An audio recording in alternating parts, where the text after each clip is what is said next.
नमस्कार दोस्तों, stock market studies में फिर से एक बार आपको बहुत-बहुत स्वागत है। तो आज यहाँ पे मैं डिस्कशन करूँगा एक बहुत बड़ा फ्यूचर टॉपिक्स के बारे में, जिसके चलते हुए कुछ कंपनीज़ एक बहुत बड़ा जर्नी आपको दिखाएगा और बहुत अच्छा खासा रिटर्न देने का कैपेबिलिटी रखेंगे। क्योंकि जो रिपोर्ट है वो इंडिया से नहीं, बाहर की कंट्री से आया है और जो रिपोर्ट है वो रिपोर्ट दिग्गज एनालिसिस ने किया है।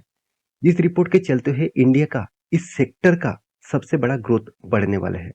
तो मैं सारे इन्फॉर्मेशन आपके साथ रखने वाला हूँ, तो वीडियो को प्लीज लास्ट तक देखिएगा, क्योंकि इस तरीके से इन्फॉर्मेशन आपके लिए बेस्ट रहेगा एट फ्यूचर में कोई भी स्टॉक ढूंढने में, कोई भी पोर्टफोलियो क्रिएट करने में। तो मैं बार बार बोलता हूँ, हर डेटा का एनालिसिस आपको करना पड़ेगा। आप सोच रहे हैं कि मैं किसी भी कंपनी के ऊपर निवेश करके मैं आंख बंद करके सो जाऊंगा, तो आपको प्रॉफिट तो मिलेगा मगर आपका पोर्टफोलियो एक एवरेज रिटर्न से भी कम हो जाएगा। तो इसके लिए आपको बार बार स्टडी करना पड़ेगा। देखिए, स्टडी करने का मतलब ये नहीं कि आप कोई भी न्यूज़ देखकर अच्छा न्यूज़ हुआ तो निवेश कर देंगे, खराब न्यूज़ होगा तो सेल आउट कर देंगे, तो वो तो ट्रेडिंग वाला काम हो गया। एज़ ए इन्वेस्टर के लिए आपको रिसर्च करना पड़ेगा। देखिए, वॉरेन बफेट जी जो आज तक भी उन्होंने कहा है 15 घंटे, 15 से 17 घंटे तक वो पढ़ते रहते हैं। क्या पढ़ते रहते हैं? कंपनी के डिटेल्स के बारे में। क्योंकि कंपनी के पढ़ना ही उसका काम है। उसका कहना है अगर कंपनी का अंदर क्या हो रहा है वो जानकारी अगर मुझे ना मिले तो मैं निवेश कहाँ से कहाँ पे करूँगा? तो इसीलिए आपको ये चीज़ याद रखना होगा। राकेश झुनझुनवाला जी भी पढ़ते थे और भी जितने बड़े-बड़े इन्वेस्टर हैं, वो सारे लोग पढ़-पढ़ के ही आज इतने बड़ा पोर्टफोलियो बनाए हैं।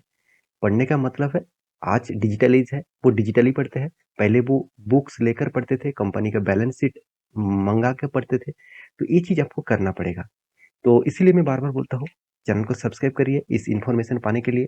और हाँ, टेलीग्राम को ज़रूर जॉइन करना। कोई भी स्टॉक में अगर बाय सेल कोई भी जगह पे मिल रहा है, मतलब एज़ अ ट्रेडिंग पर्पज़ में, तो ज़रूर मैं आपके सामने अपडेट करूँगा। जो ट्रेड मैं खुद लेता हूँ, वही ट्रेड मैं आपके साथ शेयर करूँगा। और मेरा स्विंग ट्रेडिंग का हमेशा टारगेट 1:3 रेशियो का, 1:4 रेशियो का रहते हैं। तो ज़्यादातर मुझे टारगेट मिल जाता है। कुछ कम टाइम में देखा जाए तो मुझे लॉसेस होते हैं। अगर मुझे लॉसेस भी होता है तो 1% का होता है और टारगेट होता है तो 3% का होता है। मतलब 3 गुना का होता है। तो ये चीज़ हमेशा याद रखना।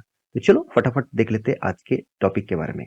तो सबसे पहले मैं बात करूँगा, आज के जो मेजर टॉपिक है वो है रिन्यूएबल एनर्जी। देखिए, रिन्यूएबल एनर्जी क्या होते हैं?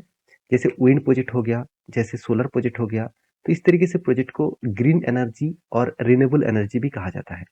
तो इस तरीके से प्रोजेक्ट में बहुत सारा कंपनीज सामने आ चुके हैं और बहुत सारे कंपनीज इस प्रोजेक्ट के ऊपर एंटर भी हो रहा है। छोटे-छोटे कंपनी से लेकर बड़े-बड़े दिग्गज कंपनी भी इस कंपनी के ऊपर इस प्रोजेक्ट के ऊपर फोकस रखे हैं। क्योंकि गवर्नमेंट भी चाहते हैं और ग्लोबली जो ग्लोबल वार्मिंग के कारण ग्लोबल वार्मिंग बढ़ क्यों रहा है?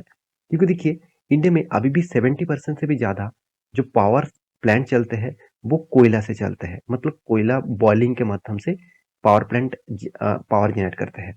तो उसमें देखा जाए, सबसे बड़ा दिक्कत क्या है? उसमें यही दिक्कत है कि ग्लोबली वार्मिंग बढ़ने के पीछे वो ही सबसे बड़ा कारण है। और आपको ये बात याद रखना होगा, ये बात आपको सोचना पड़ेगा कि ग्लोबल वार्मिंग के कारण इतना बड़ा अगर प्रॉब्लम्स क्रिएट हुआ, तो ऑब्वियसली धरती को बचाने के लिए तो इंडिया सिर्फ नहीं, वर्ल्ड मार्केट में, वर्ल्ड बेसिस में उसके कुछ ना कुछ काम करना पड़ेगा। तो इसीलिए solar project green energy, clean energy के ऊपर ज़्यादा से ज़्यादा फोकस रखे जा रहे हैं। तो इसी के ऊपर एक बड़ा अपडेट आ चुके हैं, एक बड़ा न्यूज़ आ चुके हैं। वो न्यूज़ क्या है? चलो मैं आपको दिखा देता हूँ। देखिए, पिछले दिनों में न्यूज़ आया था, द इकोनॉमिक टाइम्स के ऊपर इस न्यूज़ को पब्लिश किया गया था। आर्टिकल को ध्यान से आप देखना, क्या क्या बोला गया है और क्या आपको करना है। देखिए, top India to triple renewable, यहाँ पे देख सकते हैं, एक्विजिशंस एज 2030 ग्रीन टारगेट, यहाँ पे देख सकते हैं लूम्स। मतलब बताया जा रहा है कि इंडिया 2030 के अंदर अंदर 3 गुना खुद का रिन्यूएबल जो प्रोजेक्ट है, ग्रीन जो प्रोजेक्ट है, तो उसके ऊपर कंपनी टारगेट रखकर काम कर रहा है और 3 गुना ग्रोथ होने वाला है। तो इस चीज को आपको याद रखना है। इस चीज में आपको देखिए, यहाँ पे क्या बताया, India will more than triple the capacity of acquisition used of, यहाँ पे देख सकते हैं, allocate of renewable energy projects as the nation seeks more progress, यहाँ पे देख सकते हैं, टूवर्ड 2030 क्लीन पावर टारगेट। तो क्लीन पावर के प्रोजेक्ट के ऊपर कंपनी टारगेट रखे, मतलब कंट्रीज टारगेट रखा है 2030 के अंदर अंदर 3 गुना। तो देखिए, ऐसे कोई बोल दिया, हो गया, ऐसे तो नहीं चलता। तो उसके लिए क्या करना पड़ेगा? काम करना पड़ेगा। तो ऑब्वियसली इस प्रोजेक्ट के ऊपर बहुत सारे कंपनीज़ काम कर रहे हैं। मैं दिखाऊँगा नाम। उससे पहले मैं बता दूँ, सबसे ज़्यादा तेज़ी से काम कर रहा है रिलायंस, अदानी, साथ ही साथ टाटा। ये तीनों कंपनी बहुत तेज़ी से काम कर रहा है। देखिए, तीनों कंपनी तो इस प्रोजेक्ट के ऊपर काम कर ही रहा है। साथ ही साथ और भी बहुत सारे कंपनीज़ है, जैसे देखिए सोलर प्रोजेक्ट, इसके लिए जो सोलर प्लेट लगते हैं, उसके भी तो कंपनी है ना, तो वो कंपनी के भी फायदा मिलेगा। इतने सारे विंड प्रोजेक्ट है, ये जो विंड बनाने वाला कंपनी है, इसको भी तो फायदा मिलेगा। तो ये चीज आपको याद रखना पड़ेगा।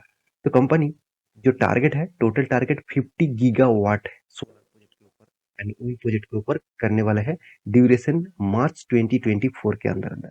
तो 24 के अंदर अंदर अच्छा खासा एक ग्रोथ होगा, और बाकी जो ग्रोथ है वो 2023 के अंदर अंदर वो 500 गीगावाट करने वाले हैं। तो सोचिए कितना बड़ा ग्रोथ होगा, 50 से 500। आपको अमाउंट देख के लग रहा होगा सिर्फ 50 से तो 500 है, ये तो मेरे जेब में ही है, ये कोई पैसा की बात नहीं किया जा रहा है, यहाँ पे गीगावाट की बात किया जा रहा है। तो इतना गीगावाट पावर जनरेट होगा, तो सोचिए कितना फायदा होगा इंडिया को, क्योंकि इस प्रोजेक्ट के ऊपर इंडिया बहुत तेजी से ग्रोथ कर रहा है, बहुत तेजी से काम कर रहा है, तो इसलिए 3 गुना ग्रोथ होगा, इस तरीके से एनालिसिस का कहना है। अभी चलते हैं इस प्रोजेक्ट के हिसाब से किस किस कंपनी को फायदा मिलने वाला है। सबसे पहले मैं दिखा दूं कि इस प्रोजेक्ट के ऊपर कौन सा कंपनी काम कर रहा है, वो आप ध्यान से देखिएगा। देखिए बहुत सारे कंपनीज है, जिसमें देखिए दिग्गज दिग्गज कंपनी है, जैसे आइनॉक्स है, गेल है, एनटीपीसी, आईओसी, जीएसडब्ल्यू एनर्जी, यहाँ पे देख सकते हैं रिलायंस इंडस्ट्रीज, एल&टी, साथ ही साथ आप देखेंगे तो आईईएक्स, साथ ही साथ Borosil renewable energy, Olectra Greentech, Tata power, Adani green. तो ये सारे कंपनी इस प्रोजेक्ट के ऊपर काम कर रहे हैं। तो सबसे ज्यादा फायदा कौन सा कंपनी को मिलेगा? तो आप अगर आप पूछेंगे सर कौन सा कंपनी सबसे बड़ा है, तो ऑब्वियसली अदानी है, टाटा है, रिलायंस है और एल&टी है। तो इस कुछ कंपनी सबसे बड़ा है। हाँ, जीएसडब्ल्यू भी है, आईओसी भी है। तो उस वो कंपनी जितने तेजी से काम कर रहा है इस प्रोजेक्ट के ऊपर, उससे कई गुना ज्यादा टाटा पावर और अदानी ग्रीन और साथ ही साथ रिलायंस, इस तीनों कंपनी तेजी से काम कर रहा है। तो मैं जरूर फोकस रखने के लिए मैं इस सारे कंपनीज के साथ साथ दो कंपनीज के ऊपर फोकस रखने के लिए कहूंगा। वो दो कंपनी कौन है? वो है आईईएक्स और बोरोसिल रिन्यूएबल एनर्जी। आप कहेंगे सर इस दोनों कंपनी से क्या होगा? देखिए, आईईएक्स है इंडियन एनर्जी एक्सचेंज। जितने सारे कंपनी यहाँ पे एनर्जी क्रिएट करेंगे, वो उसका एक परसेंटेज, उसका एक इंटरेस्ट इस आईईएक्स को देना पड़ेगा। इसका मतलब आईएक्स काम ना करके भी उसको दो हाथ में पैसा आएगा। तो ये यही तो इन्वेस्टमेंट का पावर है। आईएक्स ने इन्वेस्टमेंट कर दिया, मतलब कंपनी को बिछा के रख दिया, तो आप काम करो और मुझे पैसा दो। तो इसका फायदा आपको भी मिलेगा अगर आप आईएक्स के ऊपर निवेश करके रखे तो। आप कहेंगे सर आईएक्स के ऊपर तो भारी भरकम गिरावट देखने को मिला, क्या सही में इसके ऊपर कंपनी को निवेश करना चाहिए? देखिए, इस कंपनी का ग्रोथ जो है ना, वो धमाका जैसा है। इसका ईबिटा मार्जिन देखिए, साथ ही साथ पी रेशियो थोड़ा सा हाई है। कंपनी का देखिए मार्केट कैप 156 सॉरी 152 करोड़ के आसपास है। चलो कोई बात नहीं। तो कंपनी के देखिए, सॉरी करंट मार्केट प्राइस बता रहा हूँ, करंट प्राइस जो है 152 है। कंपनी का return of equity, return of capital employed, सब कुछ धमाका जैसा है। तो ये बात भी आपको सोचना चाहिए। और दूसरी बात, कंपनी है बोरोसोल रिन्यूएबल एनर्जी। तो बोरोसोल रिन्यूएबल एनर्जी क्या करते हैं? बोरोसोल कंपनी करते हैं जितने सारे सोलर प्रोजेक्ट होते हैं, उस सोलर का जो ग्लास होते हैं, मैं पहले आपको बोल चुका हूँ, ये जो सोलर ग्लास होते हैं, जैसे सोलर ग्लास होते हैं, इस सोलर ग्लास को क्या, इसको बनाने का काम बोरोसोल रिन्यूएबल एनर्जी करते हैं। तो फायदा किसको मिलेगा? इसी को मिलेगा ना, क्योंकि वो उसका खुद का प्रोडक्ट बेचेंगे ज्यादा, तो उससे फायदा उसको भी मिलेगा। तो इसीलिए सारे कंपनीज के ऊपर स्टडी करना। अगर आपको किसी भी कंपनीज के ऊपर डिटेल्स वीडियो चाहते हैं, तो मुझे जरूर कमेंट करना। ये सारे कंपनीज के ऊपर फोकस रखना एट फ्यूचर के लिए। बाकी आपके क्या राय है, मुझे जरूर कमेंट करना। इस तरीके से इन्फॉर्मेशन पाने के लिए चैनल को सब्सक्राइब भी करना। मिलते नेक्स्ट वीडियो में, तब तक के लिए अच्छे से रहिए, अपने ख्याल रखिए, बाय बाय।